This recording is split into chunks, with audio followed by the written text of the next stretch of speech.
Welcome to another edition of Ian Cameron's Football Frenzy. It is a college football season preview video edition of the show, and we have reached the end. We have reached the final conference that we have left to preview for the upcoming season, and we did it Vanessa Williams style. We're saving the best for last, and you know what conference that is. You know what conference I'm talking about. The SEC, the Southeastern Conference. An absolutely loaded conference from top to bottom.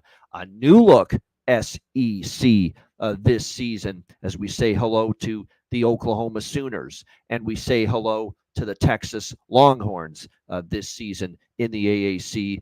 New members of the conference providing a little extra flair, a little extra excitement and pizzazz, if you will, into the SEC this year. It should be a lot of fun. And a very interesting conference to talk about. And we're looking forward to doing that right here on this edition, this college football preview edition of Ian Cameron's Football Frenzy. And as always, we're going to go in alphabetical order. And we are going to begin with the Alabama Crimson Tide, a team that obviously the headlines in the offseason, and rightfully so.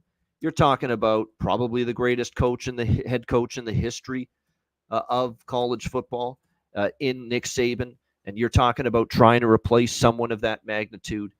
It goes without saying that's not an easy task. All the winning seasons, consistency, multiple national championships, the way he was able to recruit at a high level year in and year out, prepare his team at a high level, have them ready to play, and peak performance throughout his entire career.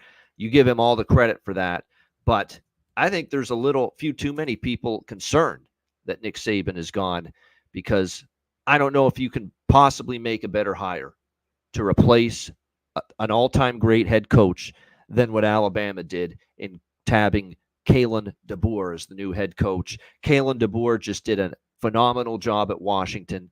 This is a perennial winner. It's not like you're hiring some guy that's been a mediocre coach or can't win football games. Is 104-12 good enough for you? Because that's Kalen DeBoer's record as a head coach. 104-12. Is that good enough for you? This guy has won everywhere. You know, whether it was way back in the day coaching, Sioux Falls OC, whether it was Southern Illinois, Eastern Michigan, Fresno State as an offensive coordinator, which is really where he came on strong and people took notice. Indiana. Then he gets the head coaching job. Fresno State, Washington, Alabama, and in the 4 years with Fresno and Washington, 4 seasons combined, 104-12 ends up being the head coaching record for Kalen DeBoer. Just amazing numbers, amazing results.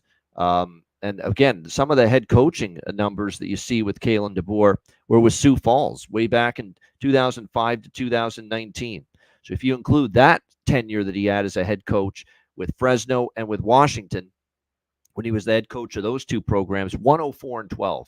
Clearly, this man knows how to win. He knows how to build a program, and he is definitely going to, I'm sure, be a great fit here for Alabama, even replacing, an all-time head coach like Nick Saban. He works great with quarterbacks, and he's got a quarterback that I thought by far improved last year significantly, and especially late in the year, and especially with throwing the football, and that is Jalen Milroe, who came on strong, who is, I think, going to be a great quarterback coach fit here with Kalen DeBoer, who works great with quarterbacks. And I think Jalen Milroe is going to have a fine season. I have no issues with him. 23 touchdowns, 6 interceptions, almost 3,000 passing yards. From what I'm seeing, Kalen DeBoer is not going to take away Jalen's athletic ability. He's going to let him run when he has the opportunity to. So keep that in mind.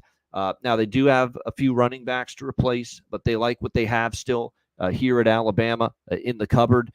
They like Justice Haynes. They like Jam Miller, the 2 running backs that are still here. They do have to replace wide receivers as well, but Kobe Prentice still here. Jeremy Bernard, Kendrick Law. Still a lot of talent to like at the receiver spot. And Jeremy Bernard in particular was a nice pickup from Washington. And again, coming to Alabama with Kalen DeBoer. In fact, Kalen DeBoer brought a lot of his talent on both sides of the ball, and including on offense with him from Washington to Alabama, which means I don't think the the drop off is not going to be as big because you've got players that know DeBoer's system that were with him in Washington. Only 2 starters back on the O-line, but again, you do bring some guys from Washington for that. 3 starters on the defense are back. It was a very good Alabama defense last year. We'll have to see. I do think there could be a little bit of a decline on that side of the football for Alabama coming into this season.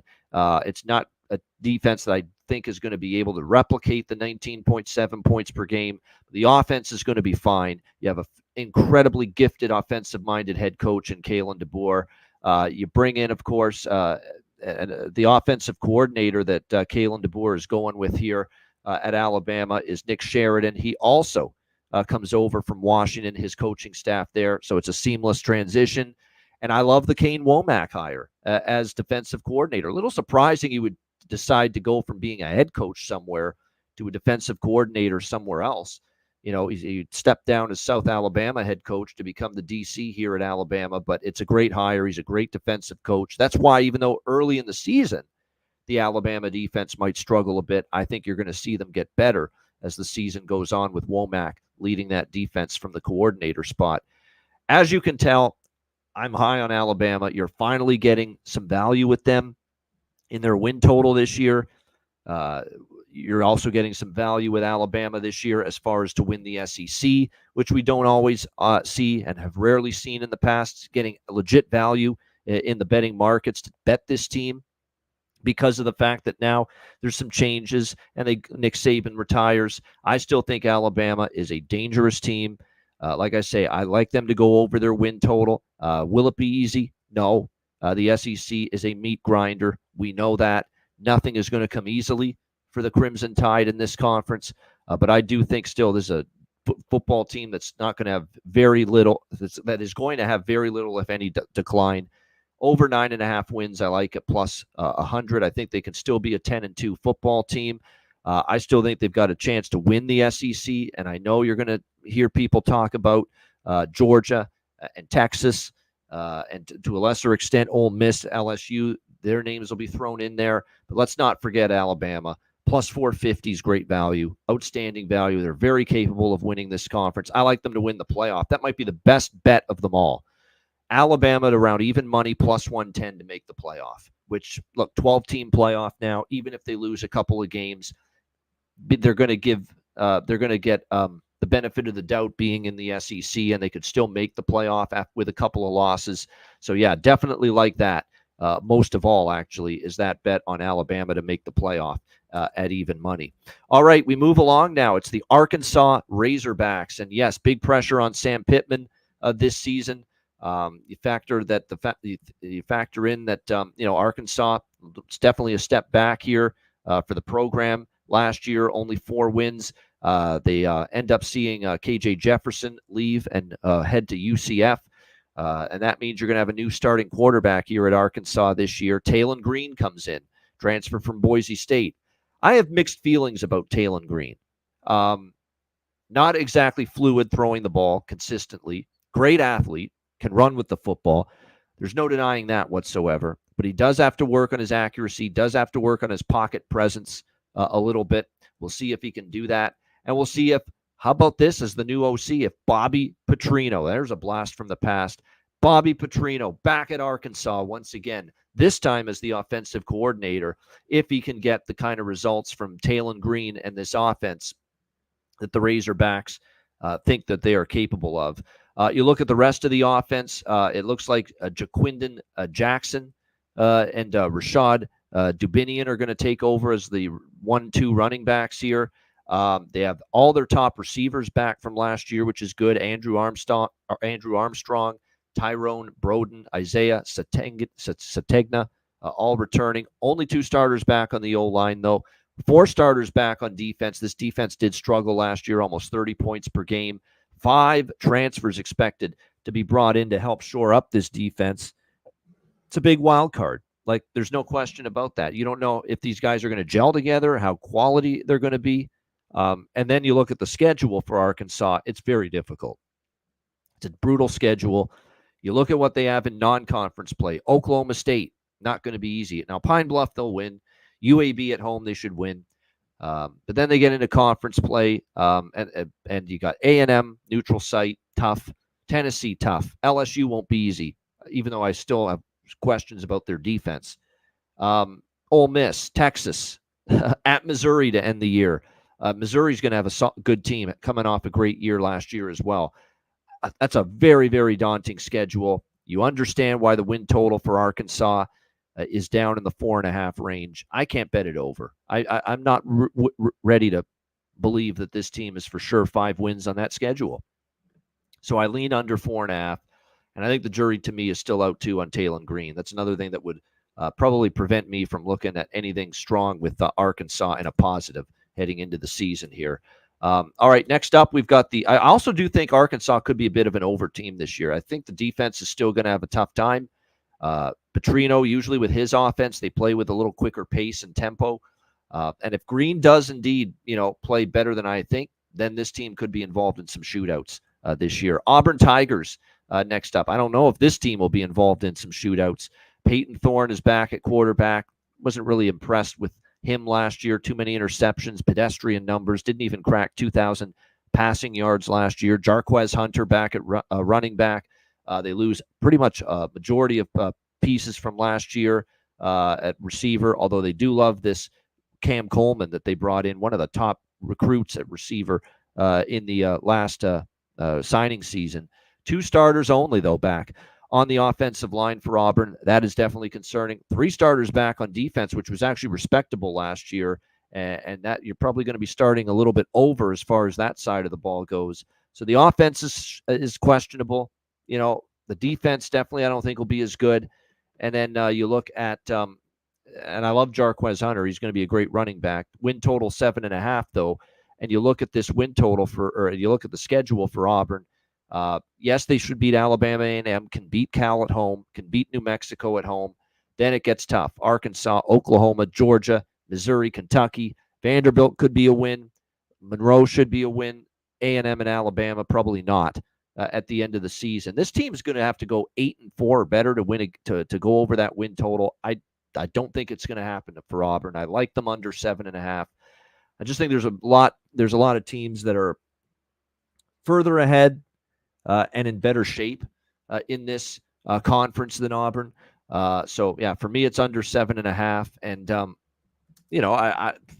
Hugh Freeze is a guy that I think is a capable coach. But and by the way, new coordinators both sides of the ball this year too. Let's also keep that in mind. Derek Nix, OC, and DJ Durkin. I'm not a big fan. Not a big fan of that defensive coordinator hire. I am not a big fan of DJ Durkin. So I don't love what Hugh Freeze did there as far as who he tabbed for his new defensive coordinator. So put it all together, and I think for me it's a clear case to go under for Auburn. I think it'll be a bit of a tricky, tough season there for them in an ever-improving SEC. All right, next up we've got the Florida Gators. There is a huge amount of pressure on Billy Napier this year, to the point where if this is not a good season for the Florida Gators, he's probably out on his can. Like, who's kidding who? He needs to put some results on the board this year in his third season as head coach. We'll see if he can do that. Graham Mertz is back, second year at Florida as the starting quarterback. He actually had pretty solid numbers last year. He was the one thing that surprised me in a positive about Florida. Because when I thought Graham Mertz, they got him as quarterback from Wisconsin, I'm like, why the hell would they want that guy? He was no good at Wisconsin. He was never consistent. He was a turnover machine. What the hell would you want with him if you're Billy Napier? But to Napier's credit, the one thing they did well last year was they turned him into a respectable quarterback. 20 touchdowns, only 3 interceptions, over 3,000 passing yards, almost 3,000 passing yards. They have Montrell Johnson Jr. back at running back. They do lose their best receiver. But they do have a couple of transfers they brought in that they expect to pay dividends. 2 starters only back on the offensive line. I still think the offense could be as good as last year, maybe slightly better, 26.5 points per game. Their offense wasn't that bad last year. Their defense was bad. That's the issue where they need improvement. We'll see if they can improve on almost 30 points per game allowed last year, ranking them 85th in the country. That's not exactly what you want to see. As far as Florida, their win total sitting right now at 4.5 going into this season. I think it's pretty well lined. their win total. Let's look at their schedule. Miami, and if they don't win that game, you wonder if the season goes off the rails for the Florida Gators. You could probably say the same thing about Miami if they lose that game. It's so important, that first game. Samford at home should be a win. I don't think they're beating A&M at home. At Mississippi State, yeah, they could win that. So there's 2. UCF at home, not going to be the easiest game. But at Tennessee, Kentucky's not easy. Georgia's not easy. Texas not easy. LSU, Ole Miss, Florida State at the end of the season. Surefire 5 wins. Do you see them on the schedule? I'm not sure I do. I think they're capable of getting to 5, but the offense and Mertz is going to have to play at a high level. Defense is going to have to improve, and I'm not totally sure that it will. We'll have to wait and see. I think when you look at it, the fact that the offensive line has to replace quite a bunch of production as well concerns me. I still lean under when it comes to Florida. And again, this is partially also part of the fact that this conference is just so deep and so tough that I think it's going to be difficult for Florida to be, for sure, at least a 5-win team. All right, the Georgia Bulldogs next up. Kirby Smart, who's done a phenomenal job here with this Georgia Bulldogs team. And for the first time in quite some time, I would say, I think you can make a case Georgia's offense is even better than their defense to start the year. Carson Beck returning, 24 touchdowns, 6 interceptions, almost 4,000 passing yards last year. Initially, it was looking like at running back, you lose everybody. What are you going to do? Well, they went out and bring in Trevor Etienne from Florida, a great transfer ad for Georgia to become their starting running back. They have Dominic Lovett back at receiver. They bring in Colby Young from Miami. They did a nice job as far as the receiving core, even though they lost some pieces. Everyone panicking, Brock Bowers is gone. And yes, Brock Bowers was a special tight end. There's no doubt about that. But look at what Georgia has this year at tight end. It's not like they're going to fall off the cliff at that position. They love Oscar Delp, and Oscar Delp got playing time last year for Florida when Brock Bowers was injured, and Oscar Delp looked great, phenomenal, ran the routes well, good hands, made the catches, showed some burst in the open field. I think Oscar Delp's going to be perfectly fine, as the 1A, 1B tight end with someone they brought in from Stanford, Ben Urasek. So they have all of a sudden have a 1-2 punch at tight end. So you could say that Bowers is probably a better singular tight end than those two guys. But Delp and Urasek are both very good, and they're going to work, I think, in tandem. So they're going to actually have more depth this year at tight end, believe it or not, Georgia. So they're fine at that spot. There's no question. 7 starters back on deep, 4 starters on the O-line back, too. That should be one of the top 3 to top 5 offensive lines in the country this year, Georgia. They are stacked on the O-line. That's why I think this offense, wow, it's going to be very dynamic. It's going to be very tough to contain this group. They can run it. They can throw it. They got the tight ends. They've got Beck. They've got the O-line. There's no weaknesses on that offense. The defense, phenomenal last year, of course, 16 points per game. But they did lose their leading tackler, their top edge rusher, top sack master, top player in terms of interceptions. Now, they do reload on defense, and Kirby Smart recruits as good or better than anybody on defense. And look, midway through the season, later in the season, it'll be a phenomenal top-notch defense again. But I think early on there could be a little bit of a learning curve and a little bit of a slight dip in the play of the defense of Georgia early in the season. But they'll be fine on defense as the season goes on. Look, 10.5. I'm not running to bet Georgia over 10.5 and saying they got to be 11-1 or better to go over, but they're just so stacked. I ain't betting it under. So I'm neutral on the win total. I have the slightest of leans to the over here when it comes to Georgia and that win total. It's just because I think if you ask me, it's probably just a little bit more of a potential that they are a 11-1 team as opposed to a 10-2 team or worse. But again, I think the number's in a pretty good spot as far as Georgia's win total is concerned. I actually think early in the season, Georgia could be a sneaky over team. That's right, overs with their game totals. The offense is loaded. I think they're going to be ready to hit the ground running right away. But as far as the defense, which will be great at some point this year, again, as it always is, The first few games with all those new faces, with your leading tackler, your leading edge rusher, with the most sacks last year gone, you could have some drop off in the defense early on. So maybe look for some overs here with the Georgia Bulldogs as far as their games go early in the season. Certainly, you could take Georgia to win the SEC. I wouldn't say to anybody, yeah, don't bet them to win the SEC. Problem is, not the problem, but I think I would rather take a shot with maybe someone down the board to upset them. But yeah, Georgia's got every potential to win the SEC this year. Make no mistake about it. They're right there with any team you want to debate in college football as far as the absolute most talent that they have of any team in the country. Georgia has it once again. Plus, there's that little added chip on their shoulder that, hey, last year we didn't get in the playoff and didn't even have a chance to fight for the national championship. That will be fueling them this year. There's no question. So I can't argue with anyone wanting Georgia win total over wanting Georgia to win the SEC, make the playoff, or win the national championship. They obviously are fully capable of doing that. All right, next up, it is the Kentucky Wildcats. Very interesting team to talk about here, because what do we know about Kentucky and what have we become accustomed to from Kentucky over the years?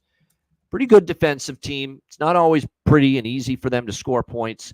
Even when Will Levis was their quarterback, he was okay. He wasn't always phenomenal there. He was good, not always great.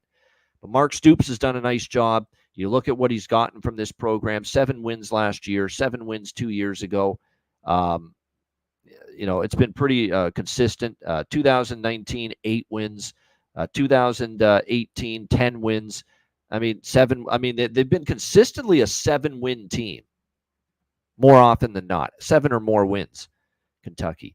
And I bring that up because if you actually look at their current season win total for this upcoming season for the Kentucky Wildcats, you'll see that it's only 6.5. So they've actually got 6.5, and all you need is 7 wins for them to go over their win total. And for that reason alone, I do think this team could go over that 6.5. The defense, I think, should be pretty solid for Kentucky this year, no question. They've got 9 starters back, 26.6 points per game. They actually dipped a little on defense last year, but Deion Walker's back, the leading sacker. Leading tackler is back. The top corner is back. That defense is really good and has the potential to be not only it will be better than last year, it could be a lot better.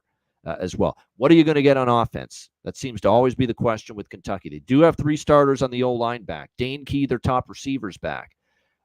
They do like their receiver that they brought in this year, and he's likely going to be the new starting running back here as well for Kentucky. And we'll see how he fares here in this one. But Chip Trainum.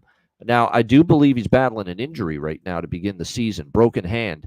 And he's going to miss 3 to 4 weeks, and that's unfortunate. They're going to miss him, but they've got some depth there, and the O-line's in pretty solid shape. I think the thing that really gives Kentucky a chance to be better on offense this year is the potential of this quarterback that they got from Georgia, a transfer from Georgia, Brock Vandergriff. It's someone that they think very highly of. He's won the job, obviously, and a graduate transfer. He's a highly rated recruit from a few years ago. Look, he was stuck behind JT Daniels and Stetson Bennett and Carson Beck all these years at Georgia, but now he's finally going to get his opportunity. And he's been in that system in Georgia for a long time. This is an older quarterback, so there's a chance, that they can even just get good quarterback play from Brock Vandergriff to go with what they bring back on offense, especially the O-line, and to go with that defense. There's going to be a chance for them to be a better team than people think. I do like them over 6.5. I do like them to be 7-5, worst case scenario. They can win against Southern Miss. They can beat South Carolina. Georgia won't be easy, but Ohio is a winnable game. Ole Miss on the road, I even give them a chance there. Vanderbilt, they should win. They should win at Florida. Auburn at home should be a win. At Tennessee will be tough, but then Murray State, Louisville at the end of the season. I think they always play well against Louisville every year. At Texas won't be easy, but I think there's 7 wins there if this defense plays like I think they could, and if they get improved quarterback play from Vandergriff. I think this is, and look, we see the past history of this team. They're consistently a 7-win team or better. So, and that's all you need to go over this, to cash this win total of 6.5. So I do like Kentucky over 6.5 here.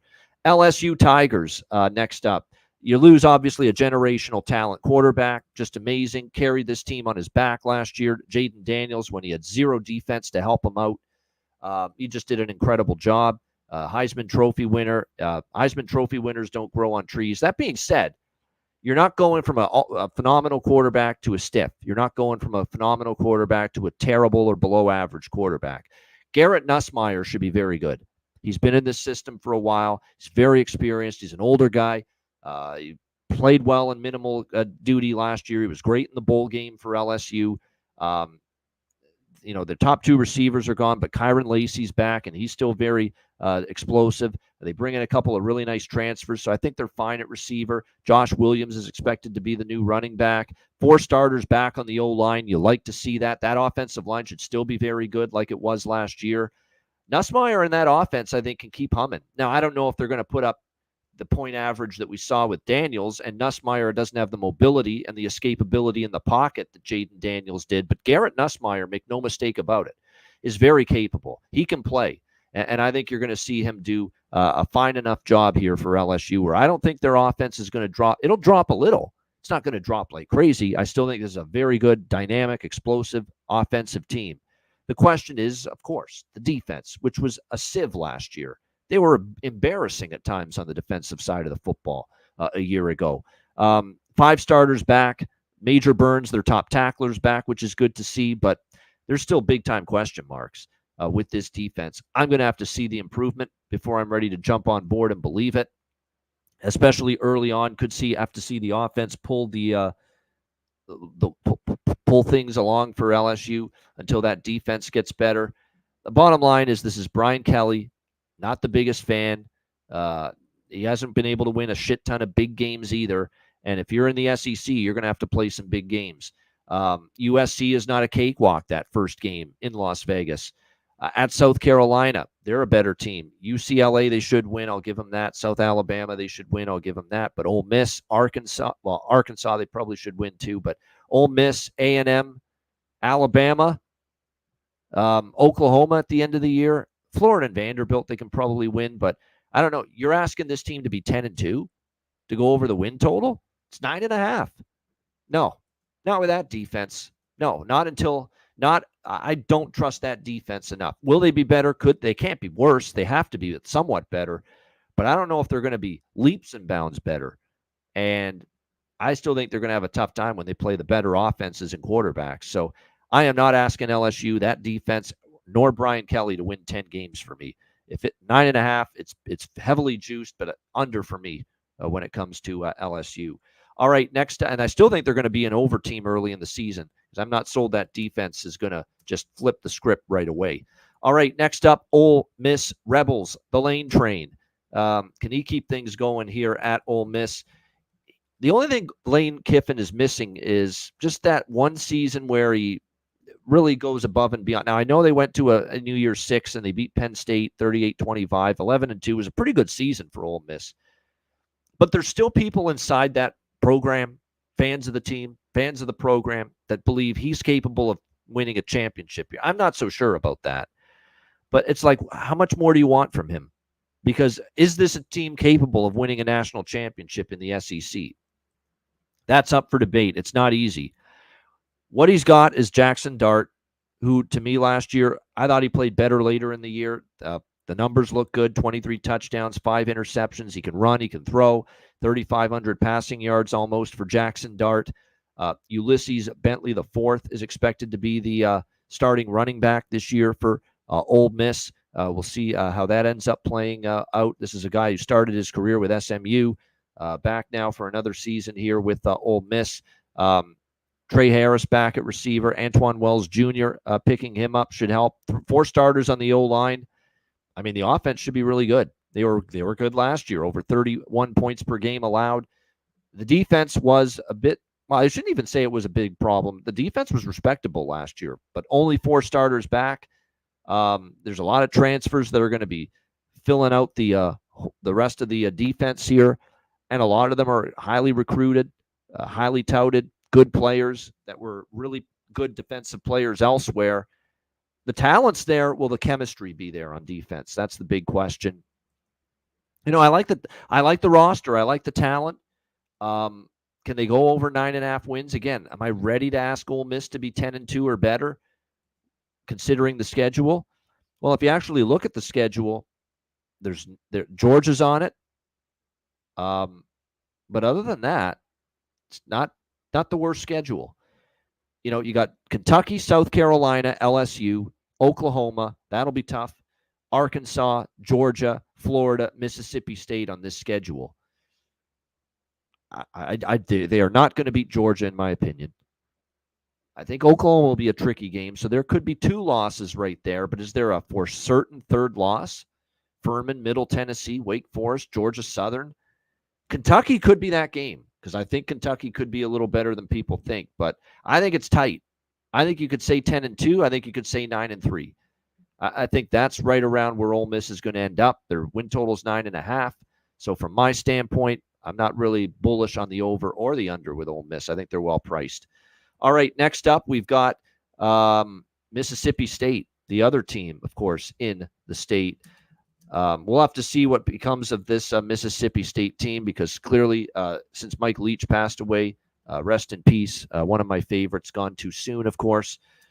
It's been tough sledding for Mississippi State, but they bring in Jeff Lebby as the head coach. Jeff Lebby, formerly OC at Oklahoma and Ole Miss before that. Now here he is, a head coach of Mississippi State. We'll have to see how this goes.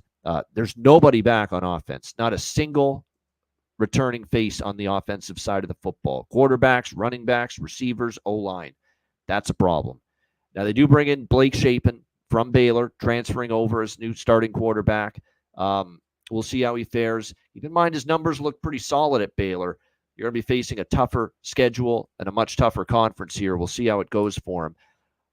It looks like the starters include most wide receiver.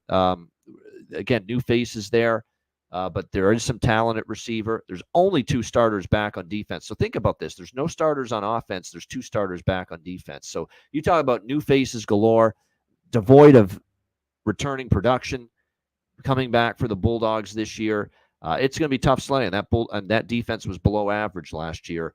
I could only look under this total, under 4.5 minus 150. I think they're going to be fortunate just to get to 4 wins, let alone 5 with that schedule.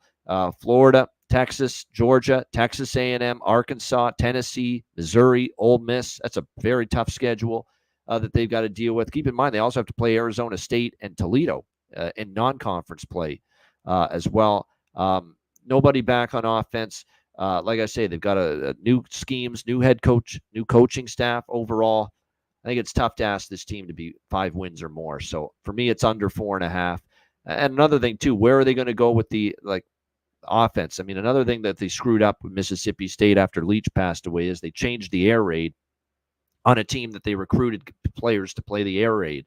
And it was just a bad situation. So, yeah, Mississippi State could be another year or 2, I think, before we're ready to see them, more competitive and closer to the middle of the pack or the upper tier of the SEC. All right, Missouri Tigers. Outstanding season last year for Missouri. Brady Cook returns at quarterback. Look, he felt a little heat, I think, going into last year, did the head coach Eli Drinkwitz. But, boy, did he answer the bell with his best season at Missouri. 11-2, a Cotton Bowl win over Ohio State, albeit Ohio State had a lot of opt-outs in that game. But still, it was a great season overall for Missouri. The offense was phenomenal. Brady Cook's back. Great numbers from him last year. 3,300 passing yards, 21 touchdowns, 6 interceptions. Marcus Carroll is going to take over at running back. They like what they see from him. Transfer from Georgia State. All 3 top receivers back. Luther Burden's going to be awesome. Theo Weiss, Mookie Cooper, Marquise Johnson, Mekhi Miller. They're loaded at receiver. There's just they go 5 deep at wide receiver, this Missouri team. Very impressive. 3 starters back on the O-line. They absolutely should be as good, if not better, than the 32 points per game they averaged last year. This is going to be a very, very damn good offense, Missouri. Damn tough to stop. Explosiveness, that big playability with those great receivers. Luther Burden in particular, he's NFL caliber. He's going to be an NFL talent at receiver. The problem is for Missouri this year is last year the defense was also much improved to go with that great offense. But there's only 4 starters back, and there's going to be a lot of new faces there. I think the defense might step back a little bit from the 21.8 points per game. This is another team where I've got overs for Missouri game totals, especially early in the season, circled. Schedule. They have no Georgia, no Texas, no LSU, no Ole Miss. They do have Alabama. They do have A&M. They do have Oklahoma, but it's not the worst schedule in the world for SEC purposes. I think when you look at Missouri here, again, it's going to be very close, but the fact you get plus 140 on over 9.5. Now, again, 10-2 or better is what you're going to need. There's probably a couple of losses. Like I do think they're going to end up losing to at Alabama. The Oklahoma game is going to be tough, even though it's at home. At Texas A&M, I think the ones that are losing for sure are at Texas A&M and at Alabama. So there's 2 losses. If you're betting over 9.5, you only have wiggle room for one more loss. Oklahoma won't be easy. Arkansas is a rivalry game. It's going to be close, but because I think you're getting plus money, I could also see them beating Oklahoma because they get them at home. Arkansas, they get them at home at Faro Field there in Columbia. So I'm still going to lean over just because of the over 9.5, just because of the fact you're getting plus money on that over. Plus 140, plus 150. It's going to be close. I think they're a 10-win, 9-10 win type of team this year, Missouri, and they're certainly in the mix for the SEC still in the playoff. But I think it's going to be very close. That offense is going to be phenomenal. They're going to be able to win games with that offense alone. I am concerned the defense is not able to duplicate the improvement they saw last year. We'll see, though, for Missouri. All right, next up, Oklahoma Sooners, one of the 2 new entrants to the SEC this season. Brent Venables, of course, is slowly but surely starting to build things the way he is hoping for here at Oklahoma in Norman. Last year, 10-3, certainly a better season after a disappointing 2022, 6 wins up to 10 last year. He loses his OC, Jeff Levy, but Seth Luttrell becomes the new OC. We'll see how that goes. But Brent Venables in his 3rd season here as Oklahoma head coach. Obviously, new quarterback Dylan Gabriel's gone. He's at Oregon now. Jackson Arnold takes over as the quarterback. They like him. He's got good arm. Not as mobile as some other guys, but he's got a very good arm, very accurate. They like that part of it, his ability to be a great pocket passer. Gavin Sawchuk back at running back. They have Nick Anderson leading them at the wide receiver spot. One big concern, though, for Oklahoma, 0 returners on the offensive line, 0 returning starters on the offensive line. So that does concern you. Last year, the defense, and look, Brent Venables, we were waiting on him to finally craft a good defense here at Oklahoma. And last year, they finally improved a respectable, at the very least, at 23.5 points per game, 6 starters back on defense. They recruited well on defense. This actually should be a very good SEC caliber defense. The big concern and question, I guess, would be, do they have the SEC caliber offense to go with it? But I think this defense could be very good here for Oklahoma this year. As far as the win total, 7.5 is what we're looking at for Oklahoma with the win total.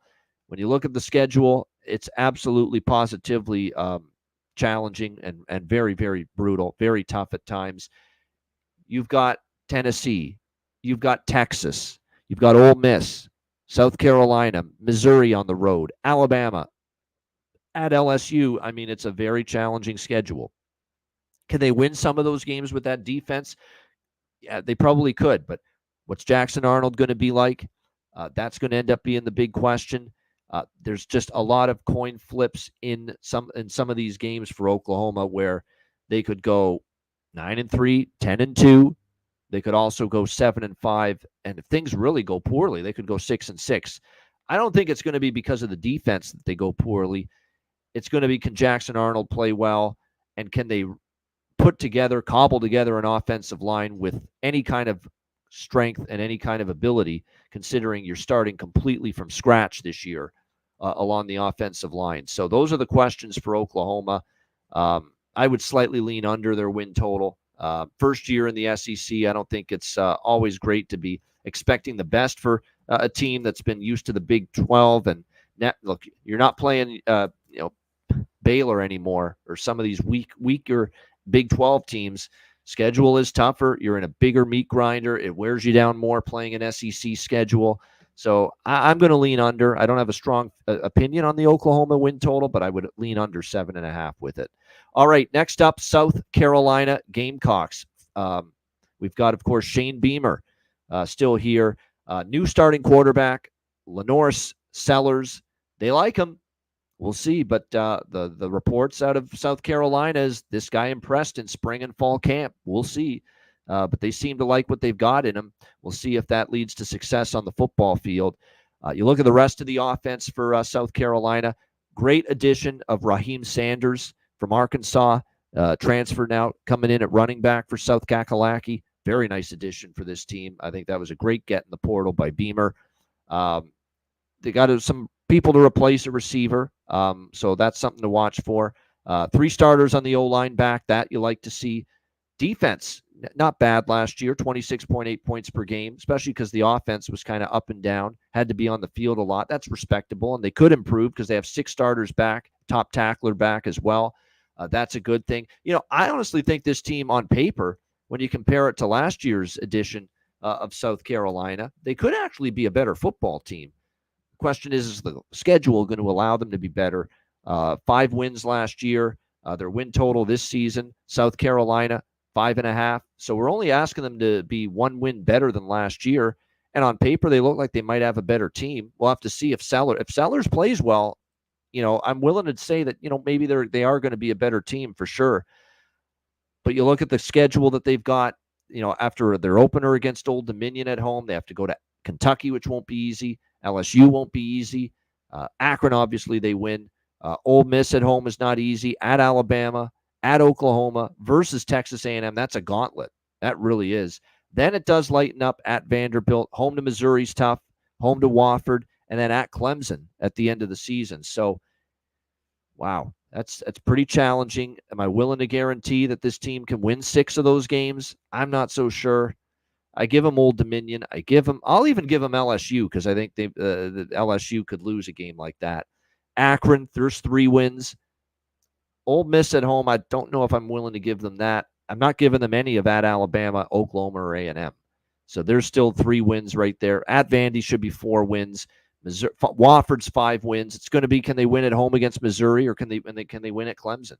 That's probably what it's going to come down to. So, it's in a good spot, that win total, 5.5 when it comes to South Carolina this season. All right. I do think there could be value in the point spread with South Carolina at times, though. It could be a decent point spread team. I don't know about winning games, but they're going to be dogs in a lot of their games, and I could see them being good enough to compete and keep it to like a 1-score game and be competitive. So actually, from a point spread standpoint, I think they might be a winning ATS team this year, South Carolina. All right, Tennessee, the Volunteers, Josh Heupel. Looking to rev up that offense again, which obviously Hendon Hooker a couple of years ago, we saw that offense look absolutely unstoppable much of the season. Last year, that offense kind of took a step back under Joe Milton, not as good of a pocket passer, and we saw that the offense kind of suffered as a result. Of course, Milton's gone, which means you've got a new starting quarterback, and it's actually a guy we saw play in the bowl game last year against a very good Iowa Hawkeyes defense, and that's why they are so excited about this 4-lettered new starting quarterback that they like to call Nico in Tennessee. Nico Iamaleava, the new starting quarterback here for the Tennessee Volunteers after a very good bowl performance against Iowa, against a very good defense. To say the sky's the limit for him. He's got the arm, can run if he has to. There's a lot of can make all the throws. There's a lot of people saying he's got the skill set to be an excellent college quarterback and one of the better quarterbacks Tennessee's had in some time. That's high praise. We'll have to see, but the early reports are that Nico Iamaleava, they really like what they see. It looks like Dylan Sampson will take over as the new running back. Squirrel White, one of the best names in college football, the lead receiver back. Chris Brazel, they bring him in from Tulane, a great transfer get to bolster that receiving core. 3 starters back on the offensive line for Tennessee. They're going to play that breakneck, up-tempo pace as they always do. They should be able to score a lot of points this year. If Nico is as advertised, This should be a really good offense for the Volunteers. There's only 3 starters back on defense, and it was a defense that took huge steps forward last year. It was probably probably the best defense actually since Heupel got to Tennessee last year, allowing just 20.9 points per game. But again, only 3 starters back, so you're worried about that. And again, the schedule, not the greatest as far as difficulty. Not the best as far as difficulty. NC State won't be easy in the non-conference either for this team. But then you get into SEC play at Oklahoma, at Arkansas. Alabama's on the schedule. Kentucky's on the schedule. Georgia's on the schedule. There's some tough games there. Now, you do play UTEP, Vanderbilt, Mississippi State, Florida. There's some winnable games there, too. And then you got Chattanooga and Kent State. But we're looking at, for Tennessee, 8.5 with juice. Oh, boy. I don't know if I'm ready to lay 8.5 for them to be 9-3, because I don't think they're 10-2. I think they're 9-3 is probably their ceiling. Over 8.5 minus 170, when I think their ceiling is 9-3. I'm not so sure I'm ready to pull the trigger on that when it comes to Tennessee. They are probably going to be back to their overways this year as far as game totals. The offense is going to probably look like that old explosive, put up 30, 40 points type of Tennessee offense with Nico Iamaleava at quarterback. But I think the defense does take a step back this season. They'll need to rely on that offense more to be able to win games. So overs in Tennessee games, I think, could be in the making for the Volunteers this year. All right, the Texas Longhorns. Lots of anticipation, expectations for Sark, Steve Sarkisian here, first season in the SEC. With the Texas Longhorns, a team that has aspirations of contending for a national championship, winning the SEC. If they're going to do it, they got to do it with Quinn Ewers, he's a very good quarterback. I'm not going there yet for elite. There's something there that I'm still not fully convinced he's, an all-world college quarterback. Numbers were solid last year, 22 touchdowns, 16. I want to see him stretch the field more. A lot of it was short to intermediate passing for Quinn Ewers last year. Like to see him obviously push the ball downfield a little bit more. Jaden Blue back at running back. Yes, they lost a lot at receiver and tight end, but really went give Sark credit because he hit the transfer portal hard and he brought in some really good talent. Silas Bolden out of Oregon State comes in at receiver. Matthew Golden out of Houston. Isaiah Bond comes in from Alabama, who had a couple of huge catches, and a great season for Alabama last year. I think they're going to be fine. The good news is that they really brought in some quality talent at receiver, even though they lose a lot of the guys they had last year. 4 starters back on the offensive line for the Texas Longhorns this year. That's definitely a good thing. Defense was incredible last year, 18.9 points per game. 5 starters are back. They should be a very good defense again this year. Maybe a slight decline, but it's still probably a top 15 defense at the very least in college football. Problem for Texas is the win total is 10.5. They've got to be 11-1 or better to go over the win total. Are we there with Texas to trust them to be an 11-win team? They can only lose 1 game to go over their win total when they have to play at Michigan, Oklahoma in the annual rivalry game, Red River rivalry, Georgia, Arkansas, they probably will still win. Florida, they should win, but versus Kentucky at A&M to end the year, they could lose to at A&M at the end of the year. 100%. We'll get to A&M in a second, and just how freaking bullish I am on A&M this year. So that's not a game that they're for sure a shoe-in to win. There's a lot of potential losses at Michigan, Oklahoma, Georgia, at A&M. There's 4 potential losses right there, easily 4 potential losses for Texas. There's no freaking way I'm going over 10.5 wins. Under, have to at this number. There's just way too many places and spots on this schedule where the Texas Longhorns can get tripped up for them to go over 10.5 wins. And I'm still not the biggest Quinn Ewers guy. And in fact, if he struggles, and remember, there was times too in games against bigger competition, that offense didn't click right away, and it took a while for Ewers to get it going. You have a potential generational talent quarterback from a family that is well known for having great quarterback talent. The Mannings, talking about Arch Manning, who's the backup here, waiting in the wings, waiting for his chance if Quinn Ewers stumbles. So there's some pressure on this guy at the quarterback spot. There's pressure on him. There's pressure on Sark. I see a schedule with 4 very potential losses for them. How the fuck can I go over 10.5? The answer is I can't, and I won't. It's under or pass for me when it comes to Texas and that win total. And I'm not sold they're winning the SEC. There's better bets to make than Texas to win the SEC, in my opinion. Like the other Texas team, for example, the one we're going to talk about right now, the Texas A&M Aggies, and my guy, Mike Elko, the head coach. I don't know if a head coach in college football has cashed more tickets and made me more money in the last 2 years than Mike Elko did with Duke. It was just a phenomenal turnaround at Duke because of Mike Elko. So you talk about coaches I believe in, 100%. And this was one of the absolute best coaching hires in the entire country in the offseason. Texas A&M bringing in Mike Elko. Texas A&M always recruited with Jimbo. Texas A&M always had the talent with Jimbo. Texas was not always well coached with Jimbo, not always well prepared. Yes, injuries were a part of it, but you're just going to have just a better overall coaching staff, top to bottom, and it starts with Mike Elko, who did unbelievable, incredible things at Duke when that program was a shit show, a shambles when he took it over. And in 2 years, look what Mike Elko did with the Duke Blue Devils. Incredible work, and he is going to turn around A&M, and it could be right away here in year one, because this is definitely not a bare cupboard for him to work with. He brings back a very talented quarterback whose season got ended prematurely last year due to injury. Talking, of course, about Connor Wegman, who I still believe is going to be a very good quarterback for this team. They got both running backs returning, Amari Daniels, Le'Veon Moss. They've got a solid enough receiving core. J.D. Walker, watch out for him. 3 starters on the O-line back. It's an offense that even with Wegman missing time last year, they still averaged 32.9 points per game last year, this Texas A&M offense. And I think you're going to see them improve on that. This could be a very, very good offensive team here this season, especially with Wegman healthy and ready to go right from the start of the season. Defense was not their issue. Their defense was very solid, very good. It kept them in games, 23.1 points per game. Only 4 starters back on that defense, but Mike Elko is known for having a good quality defensive unit on his football team. I have no doubt that's going to be the case here once again as well. When you look at the defensive coordinator, Holman Wiggins, it's going to be interesting.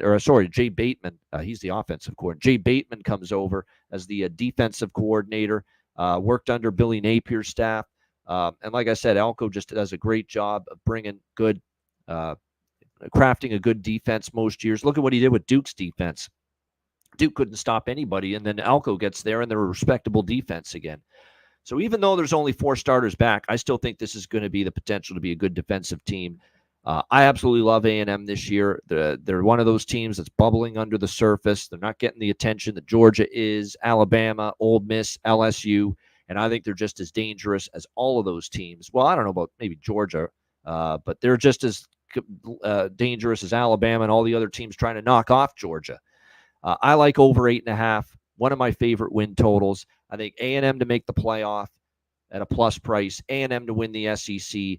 This is definitely a team that could do it. Upset the apple cart, spring past Georgia or an Alabama or an Ole Miss or an LSU, and find a way to win this conference. That is how much I think of Mike Elko. It was a home run hire. A&M's always had the talent for years. A&M's always had the ability to contend and win the SEC for years. They finally have the coach, and they finally have the healthy quarterback to do it, and they have the defense. I think A&M could do it, and I think they're great value. Win or lose, they're great value in all their futures. Win total, win the conference, win the SEC, and make the playoff as well. All right, we wrap up this SEC preview with the Vanderbilt Commodores, the final team here to talk about. Of course, Clark Lee, and now trying to keep, it's not easy. Trust me, you're talking about Vanderbilt, but he's trying to continue to build this program. 4th year, that first year with Clark Lee, 2 wins. There was improvement the next year, 5, but back down to 2 wins last year. Didn't win a conference game. Tough sledding. It's not going to get any easier now that you got to deal with Oklahoma and Texas in the conference. The good news is, look, the quarterback play it's left a lot to be desired for Vanderbilt. But the good news is going into this year, you do bring in Diego Pavia, a very talented transfer quarterback from New Mexico State. Was very good over there last year. Can run, can throw, dual threat. Great numbers there. But again, now you are facing SEC defenses. You're not on New Mexico State facing teams from the worst group of 5 conference in college football anymore, Conference USA. So it is a big strength of schedule adjustment for Diego Pavia with his new team here starting at Vanderbilt. But he's definitely talented. There's no doubt. Cedric Alexander returns at running back. They do have to replace a lot at receiver and only one starter back on the offensive line. So that is concerning, but they do have the good the good news is they don't have some freshman that's never played before. They do have a very experienced quarterback to maybe, deal with the fact that the O-line has got some issues going into the season as far as, gelling together with very few returning faces, not much returning production. The defense was not good last year, and that's an understatement. It was one of the worst defenses last year in the country, 38.3 points per game allowed, 5 starters back. They do have their best tackler back, but again, a tough conference like the SEC, how much defensive improvement are you going to see? And is it going to be enough to make up for, the schedule you have to face? I'm not so sure about that. Now, they are lined at only 2.5 wins. And I actually took a small shot with Vanderbilt over 2.5 wins, believe it or not, because I do think just with Pavia there, like they are finally going to have the stable quarterback to make things happen. And I think that's a huge positive for Vanderbilt. Now, you just hope the defense is not the sieve that it was last year. But I think just with Pavia alone, the offense is going to be better this year. The schedule, Virginia Tech at home, they probably won't win that. Alcorn State, though, that's a win. At Georgia State, that's a win. So there's 2 wins right there. I think they could win both of those games. They would have to and look, they have Ball State at home. There's 3 wins. There's your over 2.5. Now you got to lay minus 190. It's pretty juiced now, that over 2.5, but it was not as big of a price earlier in the summer when I bet it. I still think they're a 3-win team minimum. Now the 4th win would be tricky, right? You're going to have to win at Missouri, at Kentucky, Texas, Auburn, South Carolina, LSU, Tennessee. You'd have to win one of those to get to 4 wins, but I think Alcorn State's a win. I think Ball State at home is a win. Both of those games are at home. So there's 2. At Georgia State, I think that should be a win. Georgia State is a mess right now, and they hired a coach late in the spring. They lost a lot from last year. They weren't even a very good team to begin with last year. I think that's a game that they can go on the road, Vanderbilt, and win. So I do think minimum there's 3 wins on the schedule. So if there's 2.5 that you can find, I'd say over 2.5 with Vanderbilt. Could they be a sneaky point spread team? They're going to be an underdog in most games. Depends on if that defense can improve a bit, because I think that offense can put up some numbers. They are going to slow. It's weird because I think the offense is better. The defense is still not great. Do you want to be betting their games over the total? You would think so, but they're also going to be playing a much slower brand of offense. They're going to go slow like Diego Pavia's New Mexico State team did last year. Tim Beck, now the new offensive coordinator here with Vanderbilt. So they're probably going to slow things down a bit. So that's the only caveat to thinking they're an over team as far as their totals. All right, best bet. I'm going with Texas A&M over 8.5 for their win total is my best bet. Minus 130. I think they're 9-3 minimum. This Texas A&M team, they made one of the best hires in the offseason, and Mike Elko. Watch for the improvement. The quarterback is finally healthy, Connor Wegman. I think you're going to see A&M get to 9 wins or better. Texas A&M Aggies over 8.5 minus 130. That is going to be my SEC preview best bet. I'm Ian Cameron. Hope you enjoyed all the college football preview videos. Hit the like button. This has been the SEC preview video right here on Ian Cameron's Football Frenzy.